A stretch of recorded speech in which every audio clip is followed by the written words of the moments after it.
చిన్న ప్రార్థన చేసుకుందామండి. దయామేడమైన తండ్రి, ఈ సాయంత్ర సమయం ముందు మీ పరిశుద్ధమైనటువంటి సన్నిధికి వచ్చి ప్రార్థన చేసుకునిచుండగా ప్రభా, ఈ వాక్యమును మా హృదయములకు అనుగ్రహించి మీ యొక్క సన్నిధిలో ప్రభా మేము నిలిచి ఉండి వారిని గాను, మేము చేయవలసిన రీతిని మా ప్రార్థనలను మీ యొక్క సన్నిధిలో చేసేటువంటి వారిని గాను మమ్మల్ని చేయండి. మీ వాక్యము మాలో నిలిచి ఫలించున్నట్లుగా సహాయం చేయండి.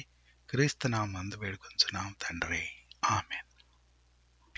ఈ దినమందు మనము ప్రార్థన చేసేటప్పుడు ఏ విధంగా ప్రార్థన చేయాలి అనేటువంటి విషయాల గురించి కొంత పరిశీలిద్దాం. మొదటిగా మనము ప్రార్థన చేయనప్పుడు కడగబడిన హృదయంతో మనం ప్రార్థన చేయాలి. హృదయం కడగబడినట్లయితే, నీవు విశ్వాసి అయినట్లయితే దేవునికి నీవు ఒక కుమారునిగా ఉండగలవు, లేకపోతే కుమార్తెగా ఉండగలవు.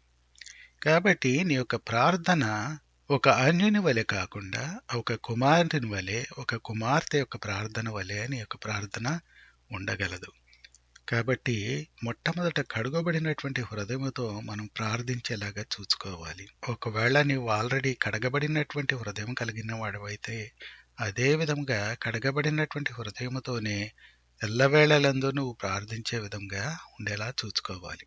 ఇక రెండవదిగా నిర్దోషమైన మనసాక్షితో ప్రార్థన చేయడం నేర్చుకోవాలి. మనం ప్రార్థనలోనికి వెళ్ళినప్పుడు మన మనసాక్షి మన మీద ఏ విధమైనటువంటి దోషారోపణ చేయకుండా మనం జాగ్రత్త పడాలి. అంటే మన ప్రార్థనలోనికి వెళ్ళి కళ్ళు మూసుకున్నప్పుడు ప్రార్థన చేయటానికి మన యొక్క మనస్సాక్షి గనుక మన మీద ఏదైనా దోషారోపణ చేయుచున్నట్లయితే, అంటే నువ్వు ఈ దినమందు ఫలానా విషయంలో తప్పిపోయావు కదా, దేవుని హృదయాన్ని నువ్వు దుఃఖపెట్టావు కదా ఫలానా విషయంలో అని నీ యొక్క మనసాక్షి నిన్ను గద్దించుచున్నట్లయితే ఆ సమయంలో నువ్వు ప్రార్థన చేసినా ప్రయోజనం ఉండదు.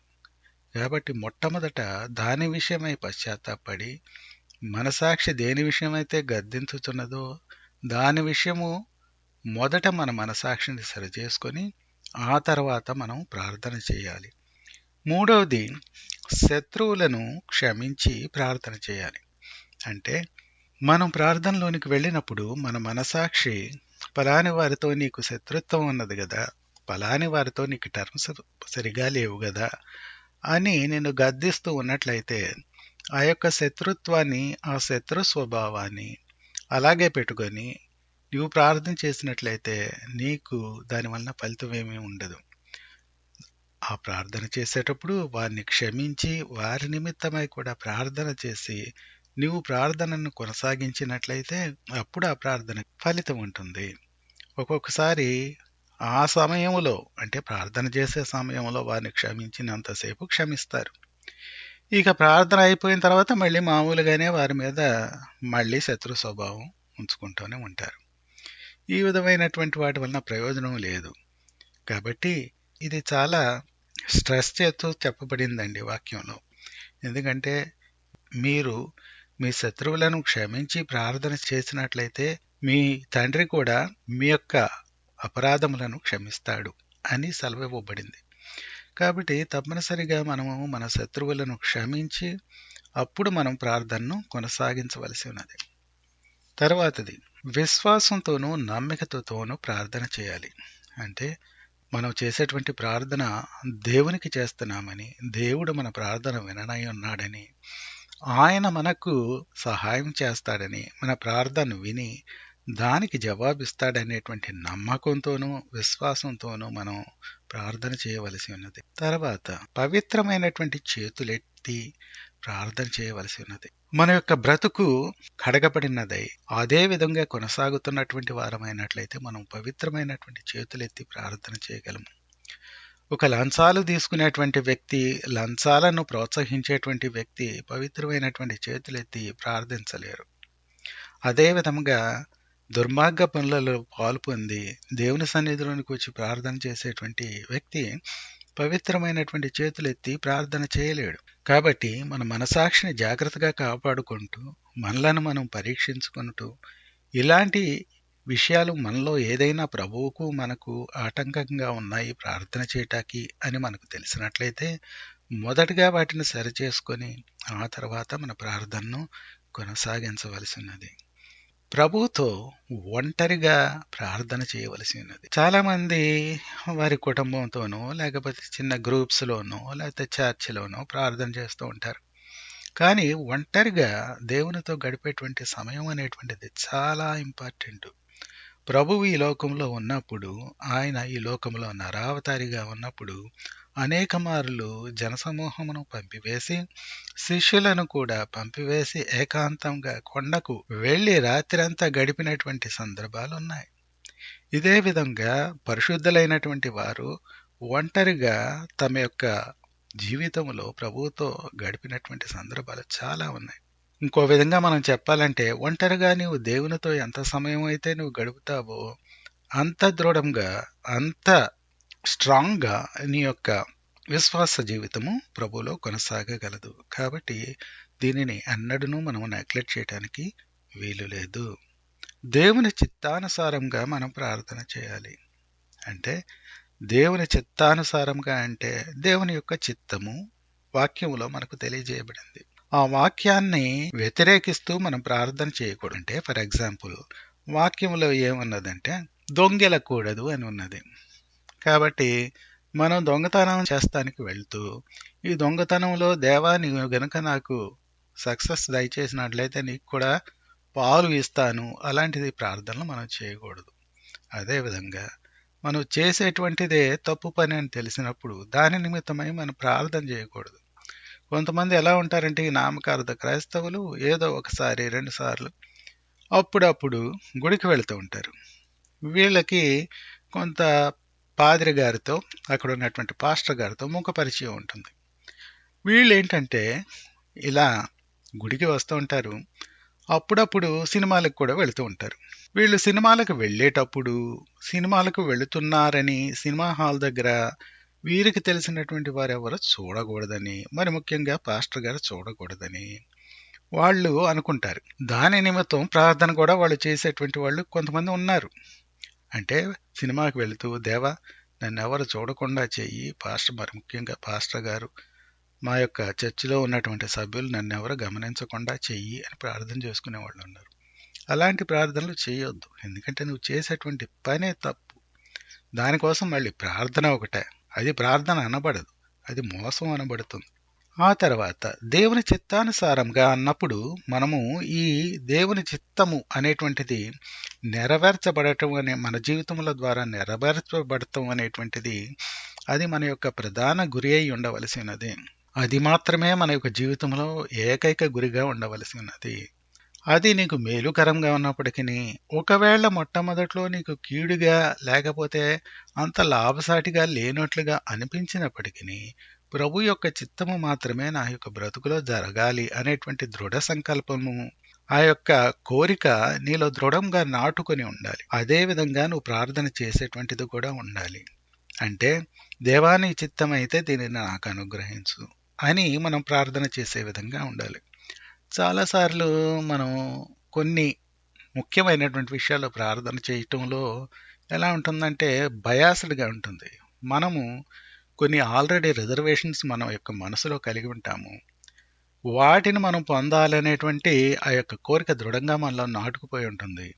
అయితే ఈ ప్రార్థన కూడా చేసి దేవుని చిత్తమును తెలుసుకోవాలి అనేటువంటి ఈ యొక్క కోరిక చేత ఏం చేస్తామంటే, మనం ఏదో వెళ్ళి అక్కడ ప్రార్థన చేసినట్లు చేసి అది దేవుని చిత్తము అని చెప్పేట విధంగా చేసుకుంటూ ఉంటారు. అది సరైనటువంటి విషయం కాదు. దేవుని చిత్తం అంటే దేవుని చిత్తమే, అది దేవుని చిత్తం కాలేదంటే కాదు. అంతేగాని దేవుని చిత్తం కాకపోతే దానిని నీ చిత్తంగా బట్టి దేవుని చిత్తానుసారంగా కూడా అది ఓకే అన్నాడు దేవుడు అని చెప్పటానికి ప్రయత్నించడం అనేటువంటిది సరైనటువంటి విషయం కాదు. తర్వాత ప్రార్థన చేసేటప్పుడు హృదయమంతటితో చాలాసార్లు ప్రార్థన చేయం. మనం మామూలుగా రొటీన్గా చర్చికి వచ్చినప్పుడు, ఆ చర్చిలో కూర్చున్నప్పుడు ప్రార్థన చేసేటప్పుడు చాలాసార్లు ఏం చేస్తామంటే హృదయమంతటితో ప్రార్థన చేయం.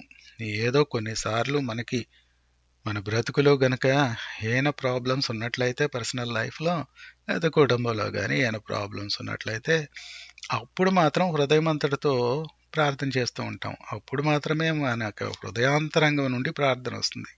మిగిలినటువంటి సమయంలో రొటీన్‌గా మనం చేసేటువంటి ప్రార్థనలు ఇవన్నీ గూడాను పూర్తిగా మనం మీన్ చేయము. హృదయం అంతటితో మీన్ చేయము.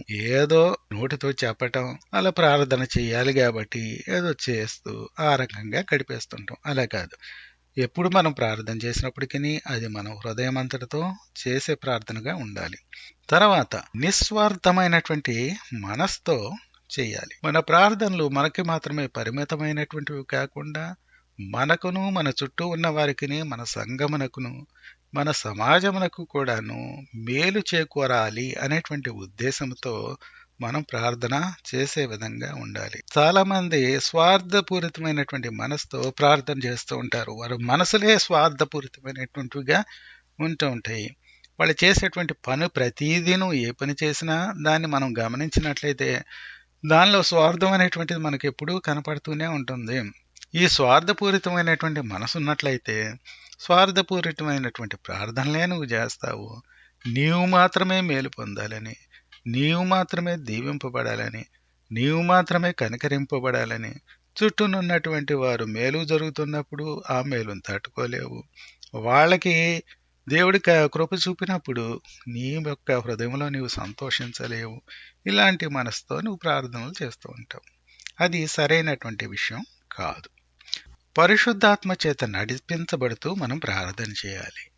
ఇది చాలా తక్కువ మందికి ఈ అనుభవం ఉంటుందండి. పరిశుద్ధాత్మ ద్వారా నడిపింపబడుతూ చేసేటువంటి ప్రార్థన ఎలా ఉంటుందంటే అది నీవు చేసే ప్రార్థనగా అనిపించదు. నీకు ఎంతసేపైనా ప్రార్థన చేయగలుగుతావు. ఎంతసేపు ప్రార్థన చేసినా సరే ఇంకా చేయవాలి అనేటువంటి కోరిక నీలో ఉంటుంది. అదేవిధంగా ఇప్పుడే పూర్తయిపోయిందా అని నువ్వు ముగించినప్పుడు, ఆ ప్రార్థనను ముగించినప్పుడు ఫీల్ అవుతూ ఉంటావు. అది నీకు తెలియకుండగానే, నీవు అనుకొనకుండగానే, అదేవిధంగా నువ్వు భావించకుండగానే కొన్ని విషయాల నిమిత్తమై ప్రార్థన చేస్తూ ఉంటావు. ఈ యొక్క అనుభవం ఎవరికి ఉంటుందంటే దేవునితో సరైనటువంటి సంబంధం కలిగి ఉండి ఆయనతో రెగ్యులర్గా టచ్ ఉన్నటువంటి వాళ్ళకి ఇది సాధ్యమవుతూ ఉంటుంది. ఈ ప్రార్థన గనక నీవు ఫ్రీక్వెంట్గా, అంటే ఎవ్రీడే ఉండకపోవచ్చు, కానీ ఫ్రీక్వెంట్గా నీకు ఈ యొక్క ప్రార్థన మాత్రమే ఉండాలనేటువంటి కోరికతో దాని నిమిత్తమై నీ మనసాక్షిని జాగ్రత్తగా కాపాడుకుంటూ ఆ విధమైనటువంటి ప్రార్థన కోసం నువ్వు ఎక్స్పెక్ట్ చేస్తూ ప్రార్థించేటువంటి వాడవైనట్లయితే నీవు బలంగా ఉండగలుగుతావు, ఇతరులకు ఆశీర్వాదకరంగా ఉండగలుగుతావు. పరిశుద్ధాత్మ యొక్క నడిపింపు చేత నీవు నడిపింపబడగలుగుతావు. పట్టుదలతో ప్రార్థన చేయాలి. పట్టుదల అనేటువంటిది జీవితంలో చాలా ముఖ్యమైనటువంటిది. చాలా మందిలో ప్రారంభిస్తారు కానీ పట్టుదలతో కొనసాగించరు. ప్రాబ్లం అంతా అక్కడే ఉంటుందండి. చాలామంది చేసేటువంటి పనులు చాలా వరకు మధ్యలోనే ఆగిపోతాయి. ఎందుకంటే పట్టుదల వారిలో ఉండదు. కాబట్టి పట్టుదల ఉన్నట్లయితే అప్పుడు కొనసాగించగలుగుతావు. కొనసాగించినట్లయితే ముగించగలుగుతావు. పట్టుదలే నీకు లేకపోయినట్లయితే నువ్వు మిగిలినటువంటి వాటిని నువ్వు చేయలేవు. కాబట్టి పట్టుదల కలిగి ప్రార్థన చేస్తూ ఉండాలి. అదేవిధంగా విడువక ప్రార్థన చేస్తూ ఉండాలి. విడువక అంటే అది విడిచిపెట్టవద్దు. ఒక విషయం నీవు దేవుని సన్నిధిలో అటో ఇటో తేల్చుకోవాలి అని అనుకున్నప్పుడు నీకు పట్టుదల అవసరమే. అదేవిధంగా విడువక ప్రార్థన చేయటము అవసరమే. అది అటో ఇటో దేవుడు నీతో మాట్లాడే వరకు, దానిని దేవుడు నీ పక్షంగా సెటిల్ చేసే వరకు నీవు ప్రార్థనలో కొనసాగుతావు. మధ్యలో దానిని విడిచిపెట్టేయలేవు. కాబట్టి ఈ యొక్క పరిస్థితికి మనం ఎప్పుడు రాగలుగుతామంటే మనం దేవుని మీద మాత్రమే ఆధారపడుతూ, దేవుడు మాత్రమే నాకు దిక్కు, దేవుడు మాత్రమే నా యొక్క శరణ్యము అని అనుకున్నప్పుడు అప్పుడు మనం ఈ విధంగా ప్రార్థన చేయగలుగుతాము. విసుకక నిత్యము ప్రార్థన చేయటము. చాలా మందికి విసుగుదల ఉంటుంది. ఒక మారు మనసు లేనటువంటి ఒక యవనస్తుడిని తీసుకుని వచ్చి ఉపవాస ప్రార్థనలో మీరు కూర్చోబెట్టినట్లయితే అతను కూర్చొని ఉపవాస ప్రార్థన అయిపోయే వరకు కూర్చోలేడు కదా. అతనికి విసుగుదల ఉంటుంది. అసలు అక్కడికి వచ్చాడంటేనే అతను ఎంతో పేషెంట్గా వచ్చాడు అనమాట. చాలామంది అసలు రానే రారు. వచ్చిన దగ్గర నుండి తను వెళ్ళిపోయే వరకు విసుగుదల కొనసాగుతూనే ఉంటుంది. ఇదే పరిస్థితి, విసుగుదల అనేటువంటిది విశ్వాసాలలో కూడా కొనసాగుతున్నట్లయితే, ప్రార్థన అంటే విసుగు చెందేటువంటి వాళ్ళు, ప్రార్థన అంటే వెళ్ళిపోయేటువంటి వాళ్ళు, ప్రార్థన అంటే ఆశించినటువంటి వాళ్ళు, కోరిక లేనటువంటి వాళ్ళు, ఇలాంటి వాళ్ళు ఉన్నట్లయితే అప్పుడు విసుగుదల అనేటువంటిది వారి హృదయంలో ఉందని మనం తెలుసుకోవచ్చు. అదేవిధంగా నిత్యము ప్రార్థన చేయాలి. నిత్యము అంటే కంటిన్యూవల్, అంటే దానికి బ్రేక్స్ ఉంటాయి. మధ్యలో మనకు కావాల్సినటువంటి విధంగా మనం ఇతర పనులను కూడా చూసుకుంటూ అన్నిటినీ బ్యాలెన్స్ చేసుకుంటూ ముందుకు సాగాల్సి ఉన్నది. కాబట్టి వీటన్నిటిని చూసుకుంటూ ప్రార్థన చేసేటప్పుడు ప్రార్థనకు అతి ప్రాముఖ్యమైనటువంటి స్థానమునిచ్చి మనము నిత్యము ప్రార్థన చేసేటువంటి వారంగా ఉండాలి. బాధ్యతాయుతంగా ఒకరి నిమిత్తం ఒకరు ప్రార్థన చేసే విధంగా ఉండాలి. మనం సంఘంలో ఉన్నప్పుడు ఒకరి నిమిత్తము మరొకరము ప్రార్థన చేసే విధంగా తప్పనిసరిగా ఉండాలి. ఎందుకంటే సంఘంలో నీకు ఒక బాధ్యత ఉన్నది, నువ్వు ఒక అవయవమై ఉన్నావు. కాబట్టి మిగిలినటువంటి అవయవముల నిమిత్తమై, అంటే మిగిలినటువంటి విశ్వాసుల నిమిత్తమై నీకు రెస్పాన్సిబిలిటీ అనేటువంటిది, భారం అనేటువంటిది తప్పనిసరిగా ఉండి తీరాలి. వారు గనక ఒకవేళ బాధకరమైనటువంటి పరిస్థితులలో వెళుతున్నట్లయితే, ఇరుకలలో గాని ఇబ్బందులలో గాని ఉన్నట్లయితే తప్పనిసరిగా వారిని నువ్వు గమనించుకుంటూ వారి విషయమై కూడా ధ్యానం కలిగినటువంటి వాడివై నువ్వు ప్రార్థించే విధంగా ఉండాలి. భారం కలిగి ప్రార్థన చేయాలి. భారం కలిగి ప్రార్థన చేయటం అంటే, భారం ఎప్పుడు వస్తుందండి? నువ్వు ఫీల్ అయితే వస్తుంది. నేను మామూలుగా నా హృదయంలో భారం కలిగి ఎప్పుడు ప్రార్థన చేయగలుగుతానంటే, నా ఇంటిలో సపోజ్ ఏదైనా తీరనటువంటి లోటు కానీ ఏదైనా ఉన్నదనుకోండి, లేకపోతే వ్యాధి కానీ ఏదైనా ఉన్నదనుకోండి, అప్పుడు భారం కలిగి ప్రార్థన చేయగలుగుతాం. అలా కాకుండా మామూలుగా అన్నీ బాగున్నాయి అనుకోండి, అప్పుడు భారం ఏమి ఉండదు. మామూలుగా ఏదో కూర్చుని అక్కడ నాయనా నాయనా అనుకొని వెళ్ళిపోయినట్లుగా ఉంటుంది. ఈ భారం అనేటువంటిది నీ యొక్క విషయంలోనే కాకుండా అందరి విషయంలోనూ, సంఘంలో ఉన్నటువంటి ప్రతి ఒక్కరి విషయము నీవు భారం కలిగి ప్రార్థన చేసేటువంటి వాడుగా, ప్రతి సమయంలో భారం కలిగి ప్రార్థించేటువంటి వాడుగా నువ్వు ఉండవలసి ఉన్నది. దేవుని నామము మహిమపరచబడినట్లుగా నీ యొక్క చేసేటువంటి ప్రార్థన ఉండాలి. అంటే నువ్వు చేసేటువంటి ప్రార్థన అది దేవుని నామమును మహిమపరచబడినట్లుగా ఉండాలి. అంటే దేవుని నామం మహిమపరచబడినట్లు అంటే, నువ్వు అడిగేటువంటి ప్రతిదీ నీ యొక్క ప్రార్థనలో, నువ్వు కోరేటువంటి ప్రతిదీ, నీవు ఇచ్చేటువంటి కృతజ్ఞత, నీవిచ్చేటువంటి సమర్పణ, అంటే నువ్వు చేసేటువంటి సమర్పణ, ఇవన్నీ కూడాను ప్రభువుకు మహిమ తెచ్చే విధంగా ఉండే విధంగా ఆ ప్రార్థన అనేటువంటిది నువ్వు చేయవలసి ఉంటుంది. చివరిగా ప్రార్థనలో వెయిన్ రిపిటేషన్స్ అనేటువంటివి మనం చేయటం సరైనటువంటిది కాదు. ఇది ప్రభువే చెప్పినటువంటి మాట. ఏదో మాట్లాడుతూ ఏదో వెయిన్ రిపిటేషన్స్, ఆ మాటలే మళ్ళా మళ్ళా మళ్ళా వినపడుతూ ఉంటాయి. అంటే వాళ్ళు ఏంటనమాట, ధ్యానం కలిగి ప్రార్థన చేయట్లేరు, హృదయం అంతటితోనూ ప్రార్థన చేయట్లేదు అనమాట. ఏదో ప్రార్థనలో కూర్చున్నారు కాబట్టి ఏదో అలా ప్రార్థన చేస్తా ఉన్నారు తప్ప, బాధ్యతాయుతంగా జ్ఞానయుక్తముగా ప్రభువు వినాలి, నాకు సహాయం చేయాలి, నాకు జవాబు ఇవ్వాలి అనేటువంటి కోరికతో చేసే ప్రార్థనగా అది లేదనమాట. కాబట్టి ఈ విషయాలన్నీ మనం జ్ఞాపకం చేసుకొని గమనించుకుంటూ మనం చేసేటువంటి ప్రార్థనను కొంత నియంత్రించుకున్నట్లయితే దేవుడు తప్పనిసరిగా మనం చేసేటువంటి ప్రార్థనను బలమైన ప్రార్థనగా చేయగలిగినటువంటి వాడై ఉన్నాడు. ప్రార్థన చేసుకుందామండి. తలలు వంచండి. దయామేడ ఈ సాయంత్ర సమయం మీరు మాకు అనుగ్రహించినటువంటి కొద్ది మాటల నిమిత్తమే మీ పాదములకు వందనములు. మేము బలమైన ప్రార్థనలు చేయగలిగినట్లుగా ప్రభువా, మీ యొక్క కోరిక చొప్పున మేము మీ చిత్తానుసారంగా చేసేటువంటి ప్రార్థనలను మా నోట ఉంచి వాటి ద్వారా ప్రభువా నీ నామం నాకు మహిమ తెచ్చుకొనవలెనని క్రీస్తు నామందు వేడుకొంచున్నాం తండ్రి.